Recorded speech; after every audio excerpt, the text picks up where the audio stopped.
지난 시간에 이어서 우리가 살고 있는 세상이 그렇게 문제가 많은 것이라면 좀 다른 세계는 그럼 가능한 것인가 라고 하는 주제를 갖고 얘기를 해야 할 것 같습니다.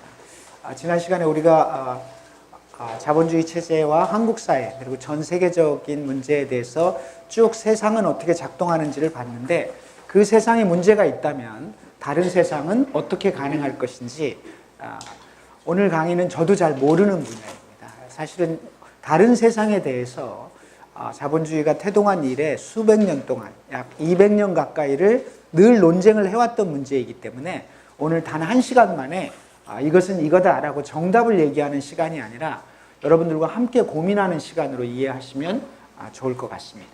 오늘 여러분들하고 함께 하는 강의는 대한세계를 위한 고민들에 대해서 얘기를 해보도록 하겠습니다. 우리는 이제 대한세계를 얘기하면서 진보를 얘기하게 되는데요. 진보라고 하는 것이 어떤 것일까 생각하면 천국이 없는 세상, 혹은 나라들이 없는 세상, 혹은 서로 소유하는 것이 없다고 생각하고 탐욕이나 굶주림도 없는 세상, 이런 세상이라면 추상적으로 얘기하면 이 정도 세상이면 괜찮을 것 같습니다. 한번 같이 상상해 보도록 하겠습니다. 여러분들이 한번 상상을 해보시죠.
네, 음악을 듣고 시작을 하게 됐습니다. 이런 세상이 과연 가능할지, 이런 세상을 위해서 우린 진보라고 하는 문제를 고민하고 자본주의 체제에 대해서 고민을 하게 되는데요.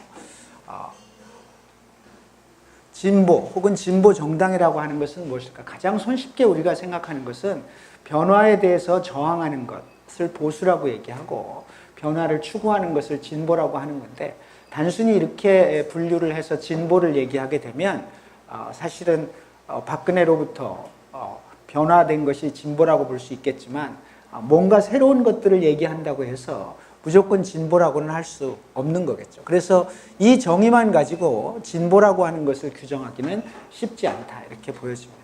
또 어떤 사람들은 진보를 상대적으로 얘기하는데요. 만약에 우리 정치 세력을 상대적으로 얘기한다면 안 보이겠는데, 자유한국당보다는 바른미래당, 바른미래당보다는 민주평화당, 더불어민주당보다는 예를 들면 정의당이다, 이렇게 얘기를 할 수 있겠습니다만, 이것 또한 진보를 정확하게 규정하거나 세상의 변화를 정확하게 얘기할 수 있는 개념은 아니라고 보여지는 거죠. 더군다나 최근 들어서 진보라고 하는 문제는 매우 다중적인 의미를 갖기도 하고, 자기가 스스로 진보적이라고 느끼는 사람들조차도 진보라고 하는 문제에 서로 의견이 엇갈리는 것들이 굉장히 많아서 요즘은 세상의 진보라고 하는 건 도대체 무엇일까라고 하는 고민들이 생겨나는데요. 예를 들면 페미니즘과 메갈 논쟁을 할 때 메갈이라고 하는 문제를 어떻게 바라볼 것인가라고 하는 문제와 관련해서도 많은 논쟁들이 발생한 거죠. 어떤 게 더 진보적 가치를 갖고 있는 것이냐. 그래서 진보 진영 내부에서 다툼이 벌어지고 메갈 논쟁을 어떻게 받아들여야 될 것이냐라고 하는 문제들이 생겨나게 되는 거죠. 제주 난민 문제 같은 것도 마찬가지인데요.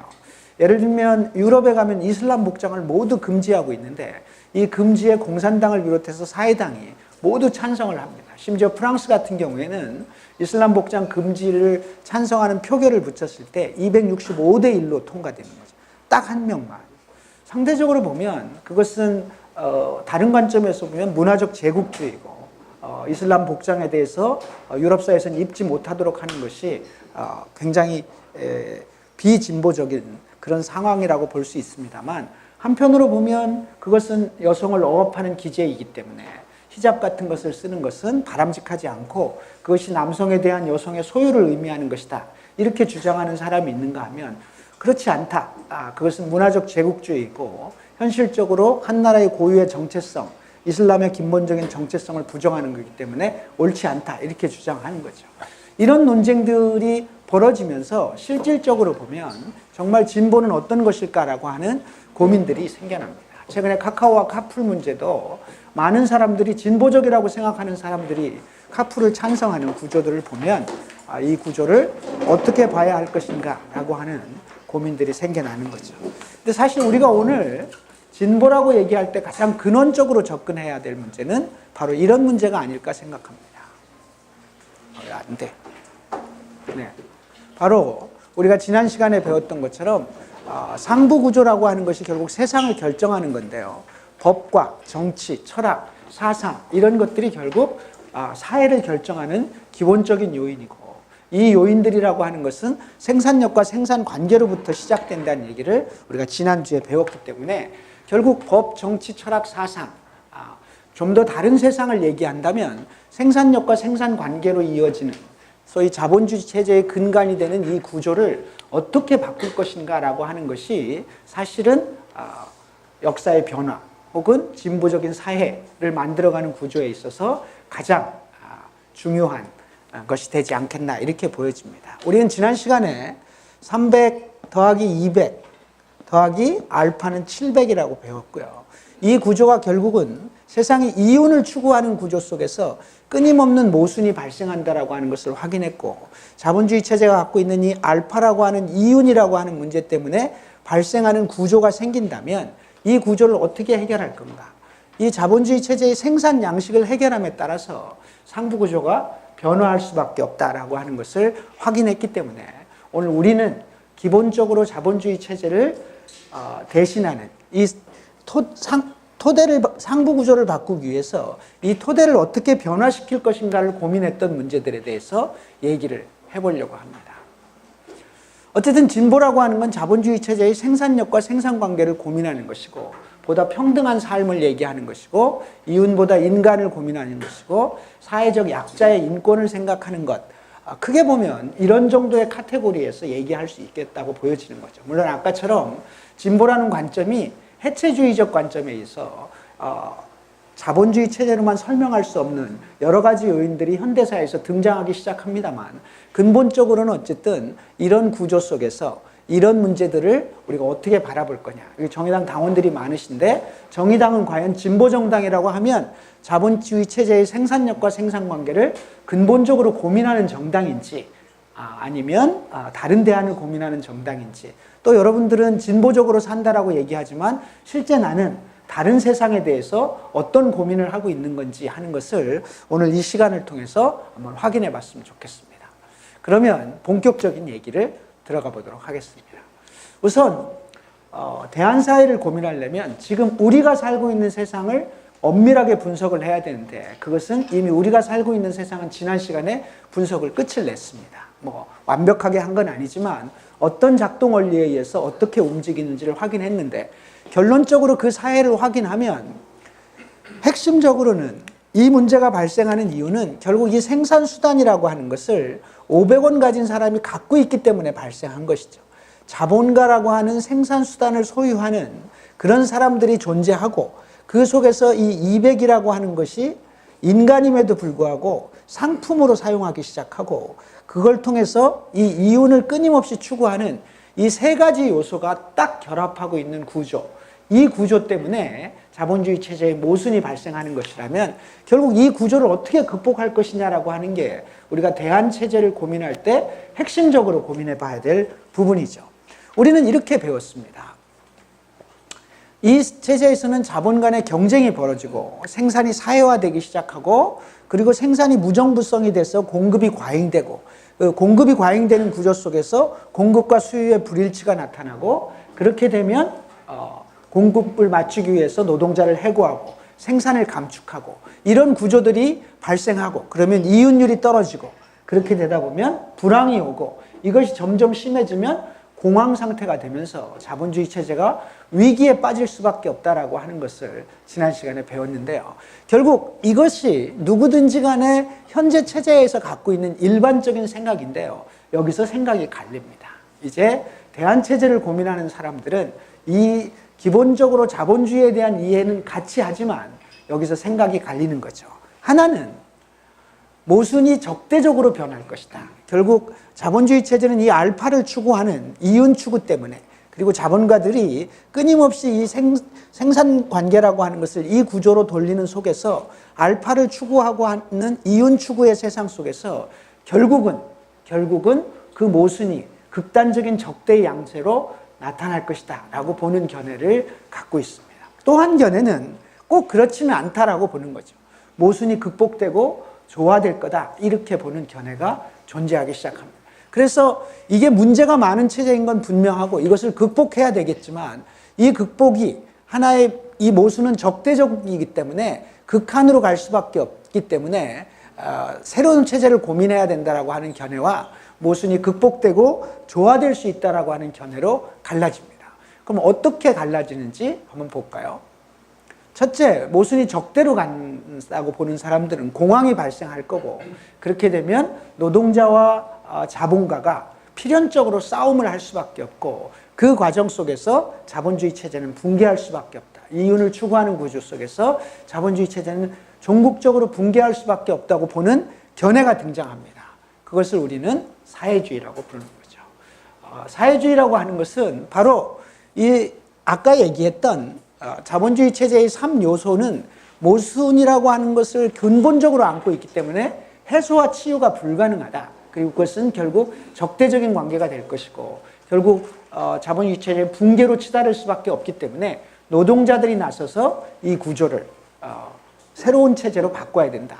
그래서 사회주의에서는 원래 문제가 됐던 생산수단의 사유화 문제는 생산수단의 사회적 소유로 모든 민중이 함께 소유하는 구조로 바꾸고 그리고 생산의 무정부성 같은 것도 효율적으로 통제하면서 개익경제를 통해서 문제를 해결해보자. 그리고 그 속에서는 이제 계급이 소멸되고 노동자들이 직접 주인이 되는 세상이 될 거다. 이런 관점에서 사회주의라고 하는 것들을 얘기하기 시작합니다.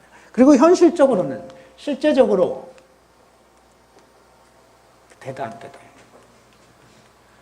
소련 및 중국 또는 동구 사회주의 국가가 이런 논리에 의해서 나타나기 시작한 거죠.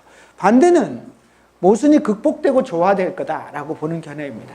문제가 많은 것이긴 하지만 자본주의 체제가 문제가 많은 체제이긴 하지만 세상이 그런 모순을 안고 있기는 하지만 실제로 이 모순들이 극복되는 걸 보지 않았냐. 예를 들면 공황이 발생하면 제국주의로 또는 수정자본주의라고 하는 것을 통해서 유효수요 이론으로 혹은 신자유주의로 망한다라고 얘기하지만 망하지 않더라. 그리고 생산의 무정부성이나 자본의 축적도 전에는 없던 주식회사 제도 같은 걸 만들어서 자본과 개인의 돈으로 자본주의를 유지하는 게 아니라 모든 사람들의 돈을 투자받아서 주식회사라는 걸 만들고 그 기업의 형태를 통해서 자본 축적을 훨씬 더 용이하게 하더라라고 하는 걸 보는 거죠. 지금 우리가 주식회사가 지극히 당연한 거지만 자본주의 사회 초기에 주식회사라고 하는 것은 혁명적인 발상이었던 거죠.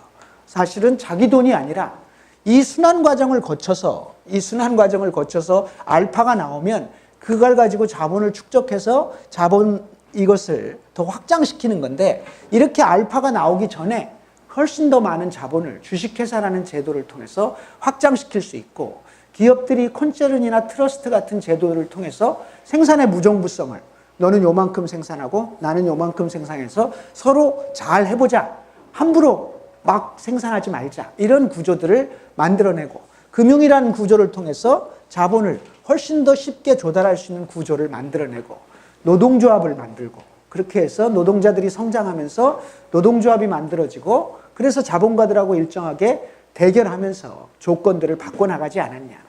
특히 자본주의 체제가 처음 시작할 때는 대부분이 돈 가진 사람들만 투표권이 있었는데 어떻게 됐죠? 나중에 보통 선거권이 나타나기 시작하면서 그렇게 해서 노동자들이 투표하고, 투표를 통해서 세상을 바꿔갈 수 있지 않더냐. 그런 측면에서 문제가 많은 것이지만 이렇게 개량을 계속해서 축적하면, 그렇게 해서 사회복지제도를 만들어내고, 그렇게 해서 노동자들이 자기의 근로조건과 권익들을 향상시켜 갈 수 있다면 일정하게 이 체제와 구조 내에서도 개량의 축적을 통해서 갈 수 있고, 이것을 계속 무한정하면 언젠가는 자본주의 체제를 극복하는 날이 올 거다, 이렇게 얘기를 한 거죠. 이걸 우리는 흔히 요즘 얘기하는 삼인주의라고 얘기합니다. 자본주의 체제의 골간을 기본적으로 인정하되 사적 소유를 인정하고, 그래서 혼합경제, 자본의 공공소유와 사적 소유를 동시에 하고, 그 속에서 복지국가를 끌고 나고 노동조합, 정치적 민주주의, 이런 구조들을 확보할 수 있다면, 또 협동조합이나 이런 문제들을 통해서 자본이 갖고 있는 이런 자본주의 체제의 문제를 해소할 수 있다면 해볼 만한 거 아니냐라고 생각한 사람들이 있었고, 현실에서 스웨덴을 비롯한 북유럽 복지국가는 실제 이런 일들을 해봤습니다. 여기서 질문이 생겨나는 거죠. 여러분들은 어떻게 생각하십니까? 박정호 동지. 나는 들어보니까 이쪽하고 좀 더 가까운 것 같다. 뭐 어느 쪽하고 더 가까우세요? 사회주의자. 여러분들은 대체적으로 어떨 것 같습니까? 대단히 어려운 문제인가요? 여러분들이 보시기에 자본주의 체제를 극복하는 방식에 있어서 이 두 가지의 논쟁 구조 속에서 이렇게 새로운 체제라고 하는 고민들을 해왔는데요. 오늘 제가 이렇게 짧게 얘기하지만 얼마나 많은 무수한 논쟁이 있었겠어요. 이 논쟁을 가지고. 이 논쟁을 여러분들에게 잠깐 더 소개하고 한 번 더 물어보도록 하겠습니다. 우리는 흔히 그것을 개량이냐 혁명이냐 이렇게 불렀습니다. 개량이라고 하는 것은 이제 개혁이라고 불러도 좋은데요. 개량이냐 혁명이냐. 원래 자본주의 체제가 생겨나고 지난 두 차례에 걸쳐서 여러분들하고 얘기했던 것처럼 워낙에 많은 모순이 발생하면서 이건 문제가 있다. 그리고 이것은 노동자가 착취되고 민중이 착취되는 구조고, 인간보다 이윤이 항상 우선인 구조이기 때문에 이 모순은 극복되기 어렵기 때문에 이 체제는 종식시켜야 된다라고 하는 얘기를 하게 되는 거죠. 그래서 초창기에는 자본주의 체제의 변형이나 이것을 다른 방식으로 극복하겠다는 생각을 하지 못합니다. 1848년 마르크스가 공산당 선언을 발표한 이래로 자본주의 체제와 관련된 대안으로서 등장하기 시작한 운동, 사회주의 운동. 그러면서 노동자들이 또 각국의 사회주의자들이 형성되기 시작하고 혁명가들이 나타나면서 사회주의 운동이 본격적으로 벌어지는데요. 이렇게 일정하게 성장하면서 혁명을 계속 얘기하는 사회주의자들에게 누군가 한 칼을 던지기 시작합니다. 이 사람은 베른슈타인이라는 사람입니다. 잘 안 보이실 것 같은데 어쨌든 베른슈타인이라는 사람인데요. 베른슈타인이라는 사람은 엥겔스의 유언 집행인이었고요. 그래서 오랜 기간 동안 독일 사회민주당의 사회주의자로서, 고참 사회주의자예요. 1850년생입니다. 1850년생이기 때문에 무척 오래된 사회주의자인데요. 1897년에 문건을 발표합니다. 문건의 핵심은 이런 거예요.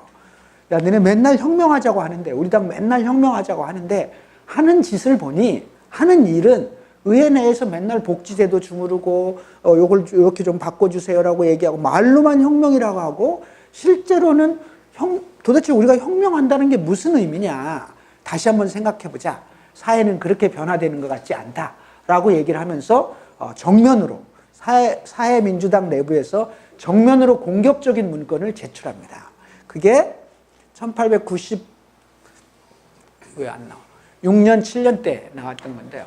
이것을 보고 사회민주당 내에 있었던 독일 3인당 내에 있던 로자 룩셈부르크. 룩셈부르크는 1871년생입니다. 1897년이면 몇 살이죠? 26살. 26, 이때 당시 경제학 박사였는데요. 어쨌든 26살에 이 사람은 독일 사람이 아니고 폴란드 사람입니다. 나중에 여러분들 룩셈부르크 전기를 읽어보시면 왜 폴란드 사람이 독일 3인당 당원이 됐는지 이런 얘기들을 쭉 알 수가 있는데요. 어쨌든 룩셈부르크가 문건을 발표합니다. 그거에 맞춰서. 도대체 말이 되는 얘기를 해라 라고 하면서 독일 3인당 내에서 아까 여러분들에게 제가 얘기했던 자본주의를 극복하는 방식이 무엇일까라고 하는 문제를 놓고 치열한 논쟁이 붙기 시작했습니다. 그러면서 룩셈부르크가 발표한 문장들이 나중에 개량이냐 혁명이냐라고 하는 책으로 이렇게 하나의 문건으로 집약이 됩니다만 여러 차례의 반박 문건들을 발표하면서 둘이 논쟁을 하게 됩니다. 이 논쟁을 한번 들여다보면 될 것 같습니다. 베른슈타인은 더 이상 붕괴론적인 사회관은 현재 발전하는 사회에 전혀 맞지 않는다. 현재의 사회 질서는 전복되어야 하는 것이 아니라 꾸준하게 개량적인 실천을 통해서 극복되어 나가야 하는 것이다 라고 얘기를 하게 됩니다. 이에 대해서 룩셈부르크는 모든 개량은 혁명의 산물이고 역사의 매 시기에 행해진 개량이라는 것도 그냥 개량된 게 아니라 혁명이라고 하는 과정을 거쳐서 이루어진 것이지 그렇지 않고 이루어진 것은 하나도 없다. 보통 선거권이라는 게 자본가나 권력이 알아서 해줬냐? 끊임없는 시민혁명의 과정 속에서 나타난 것이고 그것을 결코 그냥 만들어주지는 않는 것이다. 이제 이런 과정을 얘기를 하면서 개량을 완만한 혁명, 열심히 하다 보면 나중에 결국 새로운 세상이 올 것이다 라고 하는 것은 맞지 않는 얘기다 라고 하면서 이제 싸움이 붙는데요. 조금 더 들어가서 구체적으로 한번 보도록 하겠습니다. 그래서 이것을 수정주의라고 불렀습니다. 그래서 베른슈타인은 당시에 독일 3인당 내에서는 약간 배신자, 약간 변절자, 수정주의자 이렇게 찍히기 시작합니다. 베른슈타인 입장에서 이렇게 얘기를 하죠. 나도 사회주의자다. 나는 수정주의자라고 나는 마르크스의 논리가 모두 옳다고 교조적으로 따르는 사람들이 문제가 있다고 생각한다. 막스도 틀릴 수 있는 거고 실제로 틀리지 않았냐. 망한다고 했는데 안 망하고 있지 않냐. 그렇다면 다른 대안을 내야지 노상 입으로는 혁명이라고 얘기를 하면서 실제로 하는 일은 개량의 축적만 하고 있으면서 무슨 얘기를 하는 거냐라고 얘기를 하게 되죠. 어쨌든 이 수정주의에 대해서 이 논쟁이 결국 사회주의, 그래서 이걸 이제 흔히 수정주의 논쟁이라고 얘기되는데요. 이 논쟁이 전 유럽을 뒤엎기 시작합니다. 전 유럽에서 개량이냐 혁명이냐라고 하는 논쟁이 붙게 되는 거죠. 이 논리를 조금만 더 들어가 보면 여러분들이 현대의 삼인주의와 사회주의를 이해하는 데 도움이 될 거라고 보여지는데요. 수정주의의 기본적인 입장은 이런 겁니다. 자본주의 체제는 스스로 변화하고 적응한다. 자동적으로 붕괴하지 않는다. 개량이 누적되면 사회는 변화한다. 그 끝없는 연장선에서 도래할 것이다. 보통 선거권을 통해 민주주의가 확정되고 의회를 통해 개량을 강화해 나갈 수 있다. 노동조합과 사회적 연대가 확장되면 사회를 변화시킬 수 있다. 이렇게 주장을 하게 되는 거죠. 사실 초기에 독일 3인당 같은 경우에는 마치 우리 정의당이나 과거의 민주노동당처럼 5석, 10석 이렇게 가다가 급기야는 30%, 40%가 되면서 유력한 정당이 되기 시작합니다.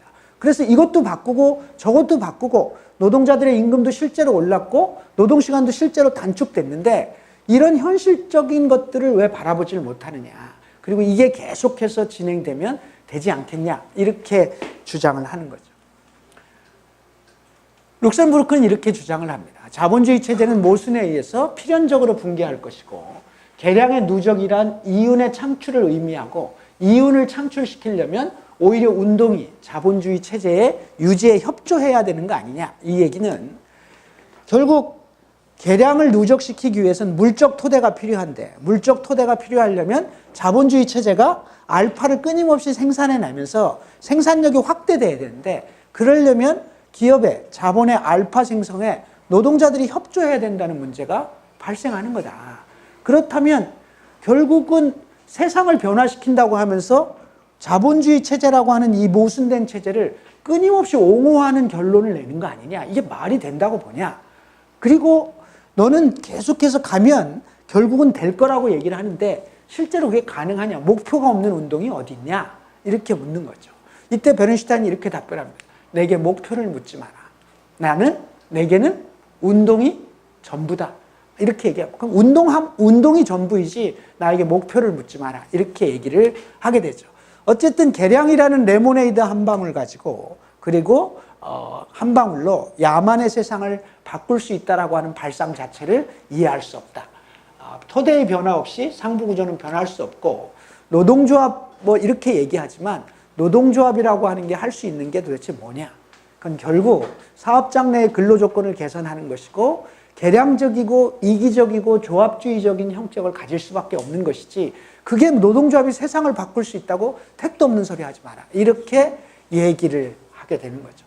이 논쟁을 통해서 수정주의와 이 소위 사회주의 논쟁, 수정주의 논쟁이 붙게 되고, 이것은 그때부터 지금까지도 논쟁이 하고 있다라고 보시면 되는 거죠. 이제 이쯤 되면 여러분들의 머릿속에 대충 나는 저게 맞는 것 같다. 뭐 여러분들한테 꼭 주의자라고 붙일 필요는 없겠습니다만, 대충 나는 지난 1, 2강 시간을 듣고 오늘 들어보니 대충 나는 이렇게 생각하는다는 느낌이 드는데, 우리 박정우 동진 벌써 얘기하셨죠. 아무리 봐도 이쪽이 맞는 것 같다는 거죠. 수정주의 괜찮네요. 어떻게 생각하세요? 우리 저기 새로 오신 분. 삼인주의가 더 맞을 것 같다. 이런 대체적으로 사실은 이 논쟁을 해보는데요. 그러면 현실에서는 어떻게 됐을까라고 한번 봤으면 좋겠습니다. 그래서 현실은 왜 현실은 네, 현실 사회주의는 붕괴했습니다. 생산력의 증대와 무상복지 시스템을 구축했던 건 사실입니다. 그러니까 사회주의가 처음 시작되고 러시아는 급속도로 성장하기 시작합니다. 당시 러시아는 급속도로 성장하고 복지제도가 들어가고 남녀 평등이라고 하는 성평등의 기제가 저 사회 곳곳에 깔려 훨씬 더 진보적인 사회가 되어 있는 거죠. 그래서 여러분들 세상을 흔든 10일인가라고 하는 미국 기자인 존 리드가 쓴 걸 보면 정말 달라진 세계는 이런 것이구나라고 하는 것을 끊임없이 감탄하면서 쓴 글을 보게 되는데요. 어쨌든 그 이후에 비약적으로 성장을 하게 되죠. 실제 우리가 이래저래 얘기를 합니다만 북한이 우리보다 70년대 초반까지는 잘 살았다고 얘기하잖아요. 다들. 사회주의 체제를 가지고 훨씬 더 높은 생산력과 훨씬 더 높은 복지시설, 우리가 지금 얘기하는 무상의료와 무상급식을 얘기합니다만, 그런 시스템을 통해서 다른 세상이 가능하다는 걸 일정하게 보여주죠. 여러분 소련 비디오나 이 다큐멘터리를 보면 그 나이 드신 분들이 얘기하잖아요. 뭐라고 얘기를 해요? 그때가 좋았어, 이렇게 얘기하죠. 자본주의 체제로 바뀐 소련에서 소위 극빈층들이 늘어나고 사회적 불평등이 확장되기 시작하면서 다 같이 풍족하게 살진 못했지만 기본적인 인권을 누리면서 살았다라고 하는 얘기들을 하게 되는 거죠. 어쨌든 그런 측면에서 일정하게 성장이 있었습니다만 민주주의가 실종되기 시작하는 거죠. 개인 숭배가 나타나기 시작하고 사회적 통제를 통해서 이 구조를 유지하려다 보니까 무리한 수가 나오고, 스탈린은 이것을 진영 이론이라는 표현을 쓰는데요. 자본주의 체제하고 대결을 하려면 우리가 어쩔 수 없이 개인의 인권과 자유가 조금은 양보해야 되는 거 아니냐, 이렇게 이제 얘기하기 시작하는 거죠. 그런 구조를 통해서 그게 과도하게 시작되게 되면서 개인 숭배라고 하는 문제, 민주주의의 실종이라는 문제가 생겨나죠. 조금 앞으로 들어가면 러시아 혁명이 시작되고 나서 룩셈부르크는 감옥에 있었는데요. 러시아 혁명이 진행 중이었을 때 감옥에서 러시아 혁명 소식을 듣고 분노하죠. 혁명을 그렇게 했던 거냐. 혁명 이후에 할 일이 얼마나 많겠어요. 혁명 이후에 당장 정성광 동지 같으면 혁명한 다음에는 일단 조선일보를 폐간해야 되잖아요. 예를 들면. 근데 이것이 과연 민주주의냐라고 하는 문제이죠. 혁명 이후에 조선일보를 폐간하는 게 맞냐? 만약에 혁명이 되면 해야 돼요, 안 해야 돼요? 해야 돼. 그 민주주의가 언론의 자유, 민주주의, 개인의 인권, 이런 관점에서 바라볼 때 이게 말이 되냐? 근데 러시아가 그렇게 한 거죠. 룩셈부르크가 감옥에서 분노했어요. 이러려고 혁명했냐? 도대체 납득할 수가 없다. 이렇게 이제 감옥에서 얘기하고, 레닌이 뭐라고 얘기해요? 참 순진하기 짝이 없다. 그렇게 해서 사회주의 혁명을 완수할 수 있을 것 같냐? 이제 이런 논쟁들을 나중에 하게 됩니다. 나중에 하게 되는데 어쨌든 그게 과도해지기 시작하면서 민주주의가 실종되고 국유화와 개입경제라는 문제가 생겨나는데 결국 국유화와 개입경제라고 하는 것이 시장이라고 하는 기능이 상실되면서 자연스럽게 수요와 공급이 맞춰지지 않고 국유화와 개입경제를 하면 그렇잖아요. 이만큼 생산해 라고 하면 딱 그만큼만 하거나 아니면 생산력이라고 하는 것들이 계속해서 또는 효율성이라고 하는 측면이 많이 떨어지죠. 제가 우리나라 사람들이 중국을 아직 못 갈 때 제가 대한상공회의소에서 노조하기 전에 86년도에 중국 출장을 갔었는데요. 86년도에 중국 출장을 갔는데 중국 가면 그때는 빌딩이 하나 있으면요. 빌딩 하나에 제가 그걸 보고 놀랐죠. 아, 이게 사회주의 국가구나. 빌딩 하나에 안내 데스크가 다 있는데 층마다 안내 데스크가 있고 층마다 안내 데스크에 사람이 있어요. 그것은 일자리인 거죠. 일자리고 그걸 통해서 살아가게 하는 건데 얼마나 비효율적이에요. 굉장히 비효율적이지만 사실은 그 사회의 구조가 그런 거죠. 그러다 보니까 결국 이게 일정하게 생산의 효율성이라는 측면에서 점차적으로 자본주의 체제가 갖고 있는 시장의 기능을 대체할 만한 능력을 발휘하지 못하게 되는 거죠. 그러면서 생산성과 자원 배분의 통제가 발생하고 시장 부재. 그래서 노동자 국가라고 시작했지만 실제로 노동자 민중의 국가인지 아니면 국가가 독점하고 있는 국가 독점 자본주의 국가인지 점점 모호해지기 시작하면서 결국은 패망의 길로 가버리고 말았던 거죠. 삼인주의는 서구 복지국가를 등장시켰죠. 실제 삼인주의 운동이라고 하는 것은 여러 차례 되지만 본격적으로 확장되기 시작한 건 1945년 이후입니다. 1945년 이후부터 1970년대 중반까지 삼인주의 국가들이 대부분 그 틀을 완성하게 되는데요. 물론 영국 같은 경우에 비버리지 보고서 같은 게 2차 대전 전에 나왔습니다만 기본적으로는 이때 되는 거죠. 근데 이때 우리는 뭘 배웠죠? 1945년부터 1975년 중반까지를 자본주의에 뭐라고 부른다고요? 황금기라고 부른 거죠. 소위 물적 토대가 충분했고 자본이 위기를 느끼지 않던 시절에 그때 좀 내놔, 같이 살자라고 할 때 여력이 있었던 겁니다. 그래서 서구 복지국가의 완성이라고 하는 것은 사실은 자본주의 체제의 일정한 정도의 확장이 없이는 불가능했다라고 하는 것을 역사는 교훈으로 남겨놓고 있는 거죠. 기본적으로. 더군다나 이 시기에 이 자본주의 국가 내의 국가 권력이나 자본의 입장에서는 가장 중요하게 생각했던 건 뭘까요? 체제 경쟁이었어요. 체제가 경쟁하는 거잖아요. 그래서 여기서 잘못하면 얘들이 이 안에서 대충 계량의 축적을 생각하는 게 아니라 어떻게 생각해요? 깨자 이거 이렇게 나올 것도 중요한 문제였죠. 그래서 체제의 경쟁 구조에서는 일정하게 자본이나 권력이 양보할 수밖에 없는 지점들이 있었고 그 속에서 노동조합들이 성장하기 시작하고 그리고 폐허라고 하는 2차 세계대전 이후의 폐허의 구조에서 노동권들이 일정하게 신장시키지 않고는 국가의 자본주의를 다시 부활시킬 수 없었던 여러 가지 요인들이 겹쳐 있었던 건 사실이죠. 그러나 어쨌든 실제로 서구 복지국가라고 하는 게 등장하기 시작합니다. 노동자의 권익 신장과 근로조건이 형성되고 경영이 참여가 시작되죠. 그러나 지난 시간에 얘기했지만 이 체제가 갖고 있는 기본적인 구조, 소위 경기 변동에 따른 순환 구조, 이 순환 구조를 이겨낼 수는 없었던 거죠. 그게 자본주의 체제가 필연적으로 발생하는 거고 그래서 경기 순환에 따라서 발생하는 여러 가지 문제점들에 있어서 사실은 후퇴를 할 수밖에 없었고 신자유주의가 등장하고 서구 복지국가가 점차적으로 후퇴하기 시작합니다. 그리고 전반적으로 세계화가 이루어지고 신자유주의, 공공부문의 민영화, 노동유연화 이런 문제들이 벌어지고 금융자본주의가 세계적으로 확장되기 시작하면서 한 나라 안에서의 복지라고 하는 개념이 점차 축소될 수밖에 없는 후퇴를 경험하게 되는 거죠. 물론 지난 시간에도 얘기했습니다만 우리가 현재 GDP 대비 10.4%의 사회복지 비용을 지출하고 있습니다만 저 나라들은 대부분 30% 안팎입니다. 특히 스웨덴은 한 27, 8% 정도 되고요. 제일 높은 나라는 현재 프랑스로 되어 있습니다. 프랑스가 대략 31% 정도인데요. 어쨌든 이들이 그런 구조들을 갖고 있기 때문에 여러분들 이제 이렇게 생각할 수 있죠. 알았는데 그래도 후퇴한다 하더라도 나는 스웨덴이 좋아. 이렇게 얘기하는 거죠.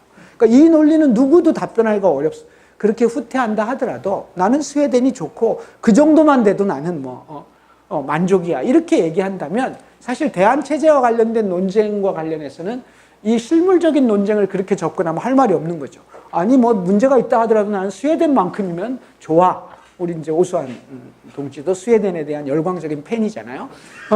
그 정도면 좋아. 이렇게 생각할 수 있는 거죠. 그런데 이제 근원적이고 근본적으로 물어본다면 대한체제라고 하는 것이 과연 이런 구조 속에서 삼인주의를 선택한다고 해서 해결될 수 있을까? 정말 이 체제는 그 구조 내에서 갈 수 있을까라고 하는 숙제는 남기고 있는 상태이다. 이제 이 구조 속에서 여러분들이 이후에 우리가 무엇을 어떻게 고민할 것인지를 봐야 되겠죠. 그래서 다른 세계를 위한 또 다른 고민들이 단순히 사회주의, 삼인주의 이 논쟁이 아니라 온갖 논쟁들이 논쟁의 논쟁을 거듭하면서 드는 거죠. 이 얘기를 다 설명할 수는 없죠. 예를 들면 이제 이름을 막 붙이는 거예요. 사회주의가 좋긴 좋아, 확실히. 생산수단의 사적 소유와 뭐와 이게 완벽하게 해결되지 않고는 종국적으로 다른 세상은 불가능하기 때문에 좋은데 효율성의 문제였다면 시장 기능을 일부 살리면서 할 수 있는 방법은 없을까? 시장사회주의. 이런 얘기들을 하게 되는 거죠. 또는 민주적 사회주의. 그게 개인 숭배로 가고 민주주의의 문제가 발생했다면 민주주의를 좀 더 강화할 수 있는 조치들을 만들어서 좀 민주적 사회주의라는 이름을 붙이는 거죠. 그러니까 이게 개념이 다 모호한 거예요. 그래서 들어가가지고 계속 논쟁하면 그게 그거네라거나 아니면 그게 실제적으로 가능하냐라거나 하는 많은 의문을 남기게 되지만 그렇습니다. 그람시와 헤게모니는 제가 특별히 써놨는데요. 헤게모니가 그람시가 얘기했던 건 예를 들면 이런 겁니다. 이태리 공산당 사람인데요. 현대 사회는 달라졌고 이미 1920년대 사람이긴 합니다만 1920년대 이미 그런 얘기를 해요. 자본주의 체제가 이렇게 변화무쌍하게 변화가는데 늘상 총 들고 혁명한다고 해서 되겠냐. 그리고 실제로 백보를 양보해서 선거를 통해서 예를 들면 집권했다 하더라도 이게 나라를 운영할 수 있다고 보냐. 라고 얘기하면서 등장한 얘기가 이제 그러려면 나라를 집권하고 권력을 쥐는 게 중요한 게 아니라 더 중요한 문제는 사회 전반적으로 사회주의적 양식과 운동이라고 하는 게 뿌리를 내려가야 된다라고 하는 주장을 하는 거죠. 그리고 그것이 대중으로부터 동의를 얻는 것, 그것을 헤게모니라고 부르는 거예요. 우리는 헤게모니를 총칼로 억압해서 얻는 일정한 통제력이 아니라 대중이 동의하는 것을 헤게모니라고 부르는데요. 그 대중이 동의함으로써 형성되는 그 권력, 그것을 우리가 헤게모니라고 부르는데 그게 없으면 불가능하다라고 하는 거죠. 그래서 노동조합은 안 되기 때문에 예를 들면 직장에 있는 노동자와 밖에 있는 식당에 아르바이트하는 노동자와 또는 그냥 일반 시민들이 다 뭉쳐져 있는 그런 예를 들면 노동자 평의회 이런 것들이 구성돼야 되는 거지 노동조합 갖고 안 되는 거다. 이제 이런 논리들을 만들어내기 시작을 하는 거죠. 이제 이런 고민들 때문에 예를 들면 이 헤게모니 문제는 되게 중요한데요. 여러분들이 이 자본주의 체제와 독재 정권 시대에 반상회 하잖아요. 반상회. 이게 헤게모니입니다. 반상회가 헤게모니고요. 또는 뭐가 있어요? 예를 들면 바르게 살기 운동, 협의회, 새마을운동, 중앙, 새마을운동 곳곳에 있는 단체들이라는 게 사실은 자본주의 체제와 또는 거기에 기생하는 권력들의 헤게모니라고 하는 거죠. 그래서 우리가 예를 들면 권력을 잡으면 이길 것 같아요. 조선일보는 패가 날 수 있을까? 아니면 새마을운동 중앙협의회는 어떻게 할 것이며 이 지역에 있는 헤게모니들을 그래서 진보정당은 권력과 의회 문제도 중요하지만 사회운동을 통해서 저변을 어떻게 확장시켜 갈 것인가를 고민하는 전략이 없다면 그냥 약간 민주당하고 다른 개혁을 주장하는 정도인 것이지 근본적으로 진보정당이라고 하는 것은 곤란한 거 아니냐. 이제 이런 비판들이 나오는 이유는 바로 그런 관점이라는 거죠. 근데 또 거기도 답변할 수 있죠. 그래도 좋아. 우리는 조금만 개혁되면 좋겠어요. 이렇게 얘기하면 또 할 말은 없는 거죠. 근데 어쨌든 제가 근본적인 얘기들을 하는 거죠. 연기금 사회주의는 이제 삼인주의 쪽에서 계속 비판을 받으니까 스웨덴에서 너네 그렇게 해봐야 결국 자본주의 체제에 협조하는 것이고 생산수단의 사적 소유 문제를 해결하지 못하는 한 영원히 너희들의 작업은 결과적으로 실패할 거야 라고 해서 스웨덴 3인주의자들이 과감하게 이 안을 갖고 오는 거죠. 이게 소위 이제 쿠폰 사회주의라고 하는 건데요. 비슷한 얘기입니다. 쿠폰 사회주의, 연기금 사회주의 같은 말인데, 예를 들면 회사가 이익이 남으면 그걸 뭐 임금 인상도 하겠지만 이 알파가 나오면 알파를 전부 뭘로 나눠줘요? 노동자들에게 주식으로 나눠주겠다는 거죠. 그래서 주식을 계속 확장하면 결국 그 기업의 소유는 매년 그 일을 하면 그 기업 소유를 누가 해요? 노동자들이 하게 될 거다. 그러면 생산수단의 사적 소유를 철폐할 수 있는 거 아니냐? 500원 가진 사람들이 난리가 난 거죠. 절대 이 법안을 통과시켜 줄 수 없다. 근데 실제 통과는 돼요. 통과는 간신히 됐는데 시행은 못했습니다. 그러니까 제가 이걸 설명하는 이유는 어쨌든 삼인주의자들도 스스로 이걸 계속하면 좋은 세상이 올까? 왜냐하면 스웨덴 3인당이 끊임없이 굴곡을 겪거든요.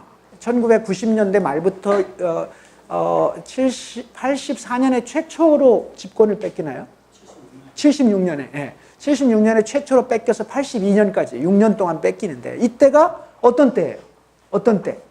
오일 쇼크와 신자유주의가 막 등장하고 세계 경제가 어려워질 때입니다.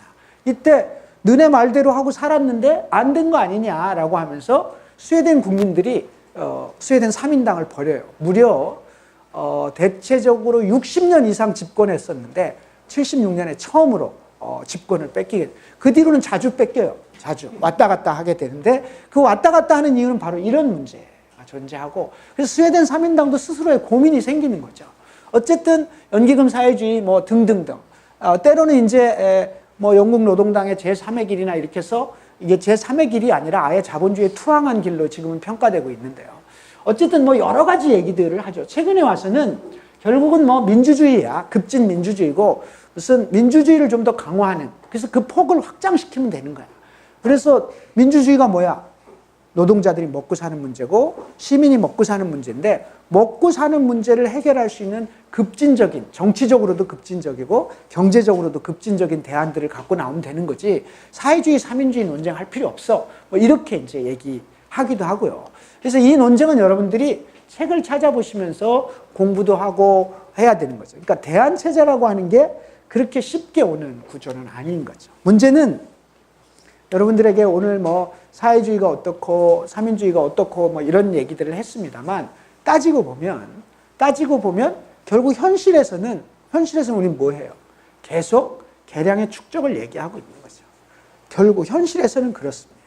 현실에서는 그렇게 얘기되는 거기 때문에 그 논쟁이 썩 의미 있다 이렇게 보여지지는 않습니다. 다만 제가 이 논쟁들을 소개하는 것은 자본주의 체제가 갖고 있는 모순을 근본적으로 잘 이해하고 이 속에서 새로운 대안을 가지려면 어떤 대안들을 가져야 되고, 진보정당이라고 하면 어떤 고민들을 갖고 당 강령이나 당의 활동에서 어떤 문제들을 포괄하고 있어야 될 것인가, 그것들을 포괄하지 않으면 언제든지 자본주의 체제에 종속될 수밖에 없다라고 하는 고민 때문에 이 논쟁들을 소개를 드렸습니다. 그리고 현실에서는 실제적으로 새로운 사회운동들이 등장하잖아요. 그러니까 사회주의, 삼인주의 뭐 이런 문제들을 떠나서 월스트리트 점거운동, 자발적인 점거운동인 거죠. 이것은 자본주의 체제에 대한 공격이지만 이들이 나는 사회주의자야, 혁명하자 이렇게 얘기는 하지 않아도 이렇게 새로운 사회운동들이 등장하기 시작합니다. 최저임금 15달러 운동, 혹은 이것은 뭐 흑인 민권운동과 관련된 거고요. 미투 운동 또는 퀴어 퍼레이드, 이런 것들처럼 새로운 사회운동을 통해서 각자의 영역에서 세상의 진보라고 하는 것을 다른 관점에서 접근해 들어가는 거죠.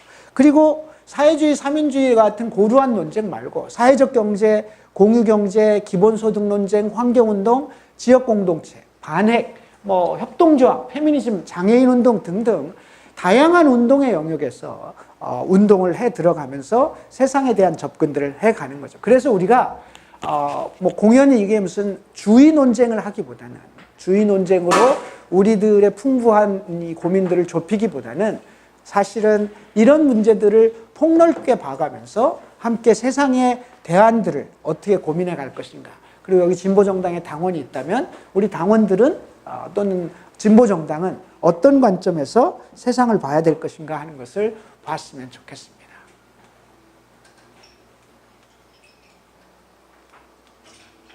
한국의 변혁운동. 이제 거의 끝나가고 있는데요. 몇 시죠? 15분. 네. 우리나라는 사람들이 3인주의를 뭐 하고 우리나라에서도 한번 해보자라고 얘기할 수 있습니다만 전 불가능하다고 보는 사람입니다. 현실적으로는 불가능하다. 그러면 스웨덴 3인주의가 가능했던 몇 가지 요인들, 혹은 북유럽의 3인주의가 가능했던 요인들을 3인주의를 연구한 학자들이나 유학 갔다 온 사람들이 첫 번째로 얘기하는 것은 첫째, 노동조합 조직률이 7, 80%가 되지 않으면 불가능하다라고 하는 거죠. 기본적으로. 이게 뭐 요즘도 뭐 노조가 옳으니 그러니 뭐 얘기하고 노동조합이 너무 뭐 이기적이니 이렇게 얘기하는 구조에서는 3인주의는 불가능한 거죠. 그러니까 노조의 조직률이 그 정도 확보되지 않는 한 자본에 맞서는 노동의 힘이 이 사회민주주의의 복지와 분배 문제를 가지고 대결할 만한 구조가 갖지 않는 한 3인주의의 토양을 만들어낼 수가 없다. 현실적으로. 기껏해야 약간의 개량을 뭐 정의당이 요구해서 뭐 또 하고 하겠지만 그건 그야말로 작은 개량의 정도인 것이지 우리가 얘기하는 3인주의 국가가 현실적으로는 현재 한국 사회에서 가능하냐. 두 번째로는 얘기하는데요. 지정학적 위치도 뭐 그런 얘기 분명히 해요. 스웨덴 주변에 있는 나라, 북유럽 주변에 있는 나라들이 전부 시원찮은 나라들이기 때문에 가능하다 이런 얘기를 합니다. 그게 무슨 뜻이냐면 지정학적인 위협이나 지리적, 경제적 위협이 훨씬 작은 나라인데요. 우리 같이 예를 들면 이런 일본, 중국, 뭐 미국 이렇게 늘상 시달릴 수밖에 없는 지정학적 요충지에 있는 구조에서는 우리 스스로 뭔가를 우리끼리 뭘 잘해볼 수 있는 구조가 속해지 않기 때문에 불가능하다라고 하는 측면도 지적하고요. 마지막으로 민족 문제입니다. 분단되어 있는 국가라고 하는 건 우리가 알게 모르게 분단 비용이라는 게 엄청나잖아요. 이 분단 비용이라는 게 엄청나기 때문에 사실은 이 비용을 절감하고 통일국가가 되지 않는 한 현실적으로 한국 사회의 변혁은 쉽지 않을 거다. 한국 사회의 변화. 만약 우리가 통일된 나라였다면 노동운동에게 빨갱이라는 말이 별로 쓰여지지도 않았을 거고요. 노동운동한다고 국가보험법으로 잡아놓지도 않았을 거고. 그러니까 예를 들면 운동의 지형이나 또는 임금 인상 요구나 우리들의 정당한 요구가 그게 마치 사회주의 요구인 것처럼 받아들여지지도 않았을 텐데 바로 민족이라고 하는 문제, 민족 문제, 분단 문제가 우리를 괴롭히는데요. 그래서 한국 사회에서 이런 문제가 굉장히 중요한 문제가 됐어요. 그러니까 우리는 이제 흔히 정의당을 통해서 세상을 어떻게 변화시킬 것이냐, 진보정당, 뭐 자본주의 체제 이렇게 얘기하지만 한국에서는 그것만 갖고 해소되지 않는 부분이 당연히 존재하는 거죠. 그건 현실의 문제입니다. 그래서 이 논쟁이 벌어져요. 한국 사회 구성체 논쟁이라는 게 1980년대에 벌어지게 됩니다. 한국 사회를 변화시키려면 어떻게 해야 됩니까? 우리 사회의 구성은 어떻게 돼 있는 건가? 변화시키려면 일단 우리 사회가 어떤 사회인지를 알아야 될 거고 어떻게 생겨먹은 사회인데 어떻게 생겨먹은 사회로 바꿔보자 라고 얘기를 할 텐데 우리 사회는 어떤 사회인가? 라고 하는 논쟁이 사회 구성체 논쟁이었어요. 이걸 이제 80년대 이때는 줄여쓰기를 뭐 요즘도 씁니다만 줄여쓰기를 많이 했기 때문에 흔히 사구체 논쟁이라고 하는 건데요. 이 사구체 논쟁에 첫 번째로 등장한 게 한국 사회는 식민지 반봉건 사회다. 80년대 얘기입니다. 제가 이 80년대라고 하는 30년 전의 얘기를 꺼내는 이유는 지금도 진행되고 있기 때문에 꺼내는 겁니다. 식민지 반봉건 사회. 한국은 식민지이고 반절은 봉건적인 사회이다. 그렇기 때문에 이 관점에서 이 사회를 어떻게 바꿀 것인가를 고민해야 된다라고 하는 사람들이 일단을 형성하기 시작하고요. 또 한 그룹은 신식민지 국가 독점 자본주의라고 이제 얘기를 하는 거죠. 그래서 식민지는 아니고 약간 다른 식민지, 새로운 형태의 식민지다. 정치적으로 독립되어 있는 것처럼 보이지만 경제적으로는 식민지나 다름없는 신식민지고 자본주의가 발전하지 않은 봉건체제 이렇게 보는 건 지나치다. 일정하게 자본주의 체제가 이식됐고 다만 국가와 자본이 함께하면서 국가가 주도하는 독점 자본주의 체제이다. 자본주의 체제가 아닌 봉건제라고 주장하는 건 무리가 있는 거 아니냐. 이렇게 두 개로 한국 사회에 대한 논쟁이 벌어집니다. 우리 사회는 어떻게 변화시키는 게 좋을까라고 하는 논쟁을 하면서 그래서 첫 번째 식민지 반봉건 사회론의 입장에 있는 사람은 정치 경제적으로 종속돼 있고 사실상의 식민지이고 반절은 봉건 사회고 자본주의가 미성숙돼 있고 근대적 민주주의도 없는 독재 국가이다. 이런 게 이제 식민지 반봉건 사회론의 핵심적인 얘기였고요. 다음으로 정치 경제적으로 일정하게 종속돼 있는 것 인정. 그러나 자본주의가 일정하게 성장하고 있고 자본주의 모순도 나타나고 있기 때문에 노동계급 혹은 노동자, 자본주의 문제, 이런 문제, 이윤 문제, 이런 문제에 대해서 이것들을 확장시켜야 되는데 아직 노동계급이 미성숙해 있지만 자본주의 체제를 어떻게 변화시킬 것인가라고 하는 문제에 대한 고민이 동시에 있어야 된다라고 주장하는 게 신식민지 국가독점 자본주의였던 거죠. 그래서 이 둘은 서로 입장을 달리하면서 다투기 시작합니다. 한국 사회를 어떻게 볼 것인가라고 하는 차이가. 그러면서 우회 입장을 가졌던 사람들이 등장하는데요. 그 사람들을 소위 NL이라고 부르기 시작합니다. 그러니까 그리고 이 밑에 있는 사람들을 소위 PD라고 부르기 시작하는데요. 멀어서 그런 거예요. 왜 자꾸 PD라고 부르기 시작하는데요. 제가 이 말씀을 드리는 이유는 여러분들도 많이 들어보셨고 뭐 또 직접 이 운동을 하신 분들도 계시죠. 희배당원 같은 경우 하셨잖아요. 뭐였어요? 그러니까 잊어먹었어요. 너무 오래돼서 잊어먹었다고 하고 어떤 제가 노동조합 하면서 기억에 남는 발언 중에 하나는 어떤 젊은 노동조합 위원장이 선배 세대한테 이런 얘기를 했었어요. 전후 세대에게 자꾸 이념 갖고 얘기하지 마라 이런 얘기를 했는데요. 전후 세대가 한국전쟁 이후 세대가 아니라 NLPD 전쟁이 끝난 다음에 태어난 사람들한테 자꾸 그 얘기 좀 하지 마라 이런 얘기를 하는 거예요. 어쨌든 NLPD가 이렇게 형성되는데요. 세계를 이렇게 보고 있기 때문에 대안도 다를 수밖에 없는 거죠. 대안도 이건 고치든지 뭘 해야지. NL은 식민지이기 때문에 민족 자주적인 독립국가를 세워야 된다. 일단 민족 자주가 중요하다.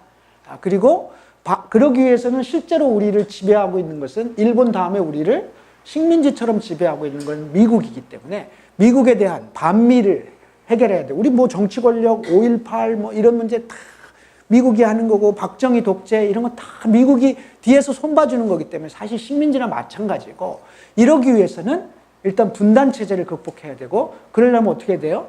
북한과 훨씬 더 연대해야 되고 민족이 대단결할 수 있고 통일운동을 해야 되고 그러기 위해서는 또 안에서는 어떻게 민주주의를 위해서는 노동자가 중요한 게 아니라 일반 시민 또 뭐 자영업자 지식인 광범위하게 묶어서 일단 한국 사회 민주주의부터 먼저 해야 된다. 노동자 계급의 뭐 이런 문제가 중요한 아니라 식민지니까 독립이 중요하고 봉건사회니까 민주주의가 중요한 거 아니냐. 그렇게 하기 위해서는 광범위한 전선운동을 좀 펼쳐야 된다. 이런 논리를 가지고 주장을 하게 되는 거죠. 그래서 반면에 PD는 어쨌든 자본주의가 들어섰기 때문에 반자본주의를 해야 되고 노동운동을 이제 강화하기 시작해야 되고 사실은 권력을 바꾸고 민주주의 한다고 해서 다른 사람이 돼봐야 이제 자본주의 체제가 본격적으로 시작되고 있는 구조에서 이 모순이 확장될 것이기 때문에 민주주의 하지 마라. 더 중요한 민주주의는 민중들이 먹고 사는 문제이다. 이 문제를 이제 우리는 직접적으로 나서야 된다. 그래서 독자적으로 대통령 선거가 있으면 노동자 독자적인 후보를 내야 된다. 이런 거죠. 저 위에 같으면 누굴 내겠어요? 신민당이나 야당, 민주당을 지원해서 어쨌든 권력을 바꿔야 된다. 이렇게 주장하는 거죠. 그래서 이렇게 통하기 시작하는 겁니다. 이런 논리를 가지고 한국 사회에서 치열하게 붙기 시작하는 거예요. 그러니까 예를 들면 대통령 선거 있을 때 한쪽은 뭐 백규환 무슨 뭐 독자 후보, 노동자 후보, 뭐 권영길 후보 이렇게 할 때 한쪽은 뭐예요? 그래도 일단 정권 바꿔야지. 민주당이랑 같이 좀 더 유연하게 이렇게 얘기를 하게 돼요. 그래서 그런 논쟁들이 끊임없이 벌어지죠. 그래서 실제로 NL 같은 경우에는 뭐 전대협, 한총련, 전국연합, 임수경 방문, 통일축 쟤들은 저걸 왜 하는 거야 라고 하지만 민족 대단결이 되고 그래야 미국으로부터 독립할 수 있고 그래야 한국 사회 민주주의로 올 수 있다. 다 이런 논리죠. 야당 후보를 비판적으로 지지하고 이런 구조들이죠.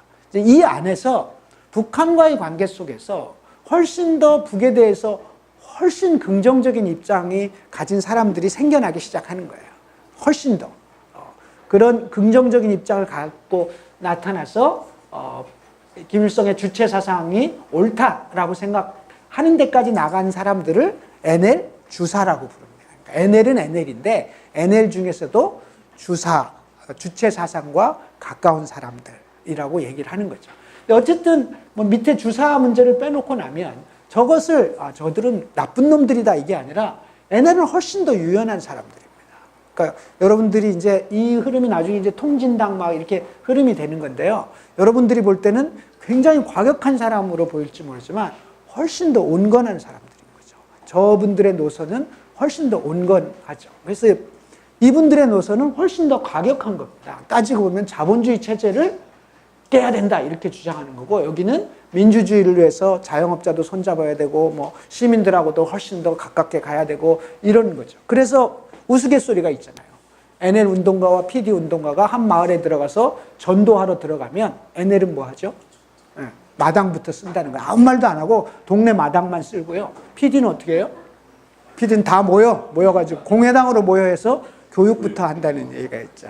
그러니까 그만큼 운동 방식도 다릅니다. 그렇게 해서 어쨌든 이렇게 어떻게 했어? 네. 노학연대 노동현장 진출, 그리고 민주노동당을 창당한 사람들도 또 민주노총의 건설의 주역들도 사실은 다 이렇게 이제 이어진 이쪽 계열에 있었던 사람들이 주로 해왔던 구조였던 거죠. 이런 구조였지만 기본적으로는 한국 사회는 여러분도 아시다시피 학생운동이 확장되고 그러면서 사회운동으로 확장돼 갔는데, 학생운동의 대부분의 영역을 NL그룹들이 확장을 시켰고, 그들이 졸업하고 사회로 진출하면서 사회운동 전반, 그게 농민운동이든 노동운동이든 당운동이든 이 모든 운동을 소위 이 NL적 성격을 갖고 있는 활동가들, 그 그룹들이 한국 사회 운동을 훨씬 더 많은 부분에서 차지하게 되기도 했었습니다. 이제 그러면 우리는 무엇을 할 것인가라고 하는 문제로 마지막 정리를 해보도록 하겠습니다. 이제 한없는 계단을 올라가야 되는데요. 뭐 여러 가지 운동들이 있습니다. 여러 가지 운동들을 통해서 세상을 변화시키는 문제에 대한 고민들을 해왔습니다. 지금도 뭐 진보정당 운동, 노동운동, 대중운동, 여성운동, 생태운동, 뭐 성소수자운동, 지역운동, 평화운동, 시민운동 또는 뭐 협동조합, 여러 가지 운동들을 다 하고 있습니다만, 이 구조들을 앞으로 우리가 어떤 운동을 어떻게 할 것인지 각자의 영역에서, 그래서 다음 시간에는 대중운동과 대중운동, 그중에서 특히 노동운동이 한국 사회를 바꾸기 위해서 무슨 고민을 하고 있고 노동운동이 현재 어디에 위치해 있는지 이런 얘기들을 할 거고요. 그 다음 시간에는 진보정당 운동이 어떤 경과를 거쳐서 여기까지 왔고 앞으로의 과제들은 어떤 것이어야 하는지라고 하는 것, 나머지 운동들에 대해서도 여러분들이 기회가 있으시면 고민해서 보시면 좋을 것 같습니다. 그러나 어쨌든 우리가 이 사회를 보면서 정말 가능할까? 1, 2강을 들으면서 대부분의 사람들이 느끼는 건 참으로 정말 자본주의 체제를 극복할 수 있을까? 이런 고민이 들고, 그런 속에서 우리가 얼마만큼 우리의 세계를 확장시킬까? 이런 고민도 해보지만, 이런 건 어떻습니까?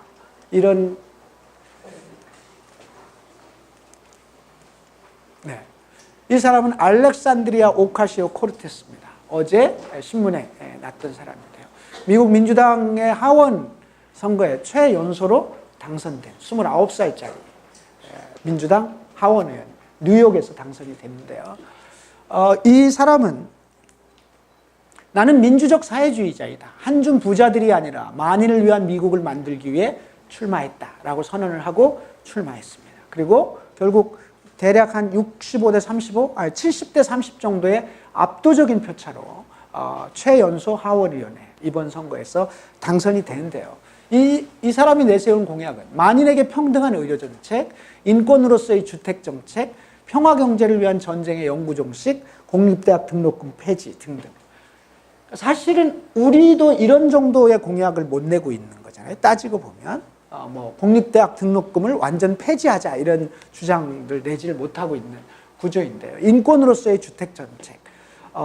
제가 이것을 마지막으로 여러분들에게 보여주는 것은 우리가 사회주의, 삼인주의 이런 논쟁도 지식으로는 알고 있어야 되고 그런 역사적 전통들을 충분히 쌓은 상태에서 지금 우리가 어떤 고민들을 해나갈 것이며 진보 정당들은 그것이 노동당이든 정의당이든 아니면 민중당이든 그런 정당들은 어떤 관점에서 한국 사회의 변화를 위한 정책, 강령, 과제 이런 것들을 세워갈 것인지를 여러분들이 고민을 할 수 있는 여지를 드리고 싶었다라고 하는 거고요.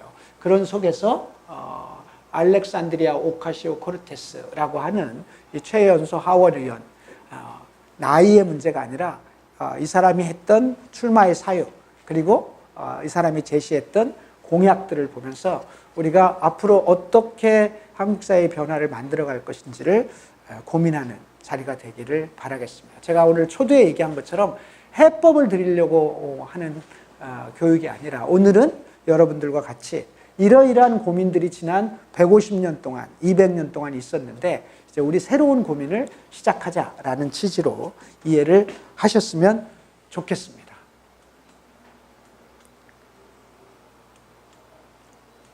마치죠. 마치기 전에 제가 하나만 여러분들에게 당부드리는 말씀인데요. 제가 운동하면서 아는 만큼 분노하고 분노하는 만큼 실천한다 이런 얘기를 합니다.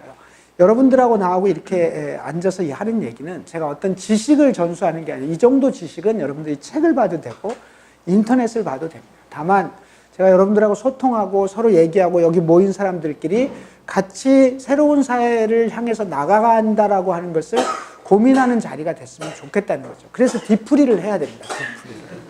그래서 같이 얘기도 하고 고민도 나눠야 되는데요. 제가 이 말씀을 드리는 것은 안다라고 하는 것은 지식이 아니라 세상과 소통하고 사람과 사람 사이에 소통하는 것이 알미라고 하는 거죠. 그걸 하지 않으면 변하기 마련입니다. 그래서 이런 사람들이 생겨나죠. 우리도 한때는이라고 해서. 이 사람 누구죠? 김성태가 한국노총의 사무총장 할 때입니다. 저희 2002년도에 철도 발전 가스가 파업할 때 그때 한국노총 사무총장이 김성태였습니다. 2002년에. 이때 저는 공공연맹 위원장이었고 김성태는 한국노총 사무총장이었는데 옆에 있는 사람 누구예요? 이용우 경기도지사 후보입니다. 네.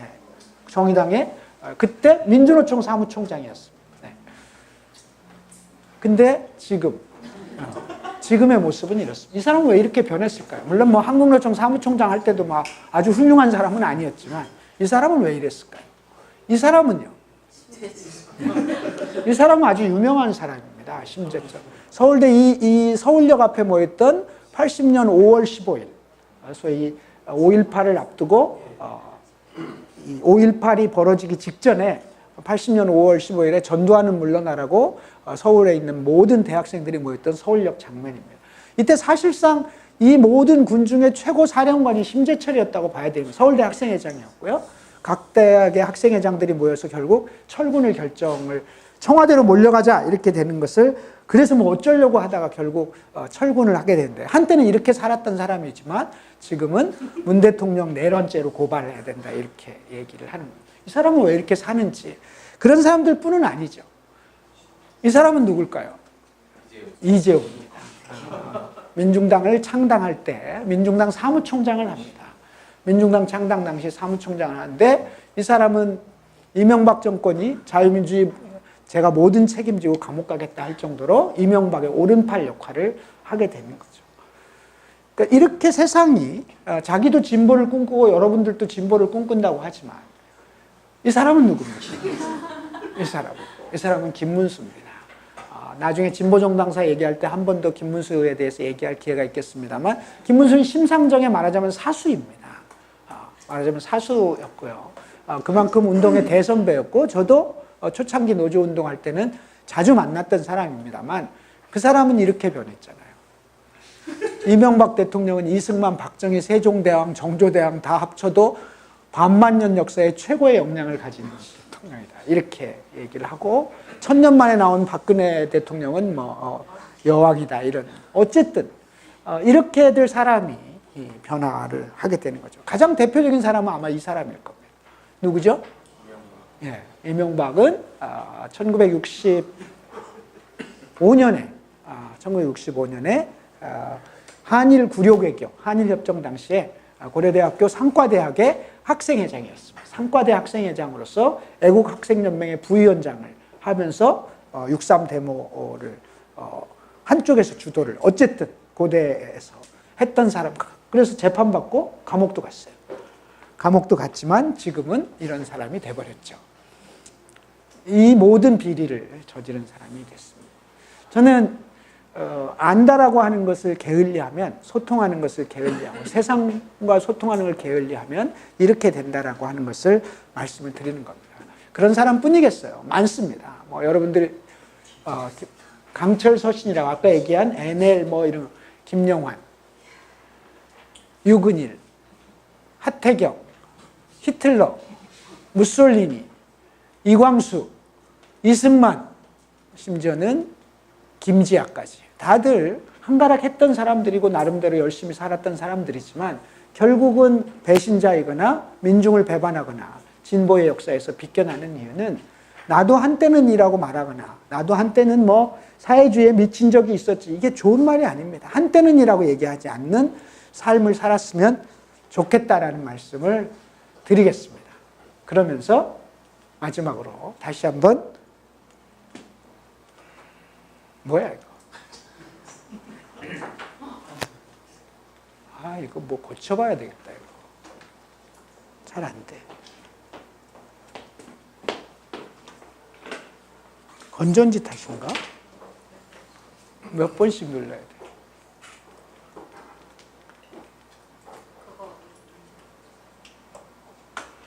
됐어요? 네. 하여튼 오늘 뭐 이런저런 얘기를 했습니다. 제가 오늘은 칠판을 좀 덜 쓰고요. 파워포인트를 중심으로 얘기를 했고, 아까 말씀드린 것처럼 고민을 던져주는 시간으로 이해하고, 그러면서 좀 같이 소통하는 시간들을 이후에 좀 더 많이 가져가기를 바라면서 제 얘기를 여기서 마치도록 하겠습니다. 고맙습니다.